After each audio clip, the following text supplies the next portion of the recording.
Aujourd'hui, ce métier est confronté à beaucoup de difficultés. D'abord, les moyens qui manquent, la formation aussi qui manque. Les gens n'achètent pas le journal.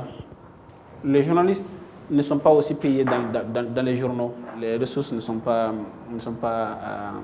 bien distribuées. Les patrons qui veulent vivre, qui veulent vivre à l'aise et en laissant les employés tirer le diable par la queue.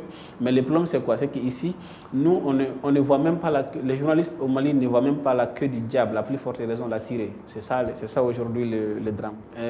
Mais actuellement, je pense que c'est très compliqué. C'est très compliqué d'abord d'avoir de l'information dans un pays comme le Mali aujourd'hui où tout le monde où les gens sont très méfiants. On a peur, les gens ont peur.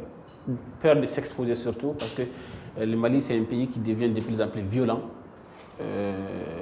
La violence, c'est pas...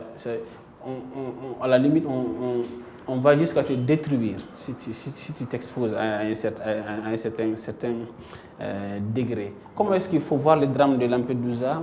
Parce que c'est tout simplement le drame d'un continent, l'Afrique, qui ne parvient pas à donner à tous ses enfants des conditions de vie dignes de ce nom.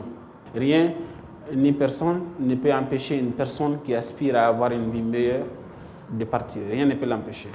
Voilà. L'ONG nous a laissé travailler sans pression, parce qu'on n'avait pas de pression. On était libre de travailler comme on veut. On ne nous a pas imposé d'angle de traitement. On choisissait les sujets qu'on voulait traiter. L'ONG nous a par exemple permis de partir dans une région comme Caille, qui est quand même une région importante en termes de migration.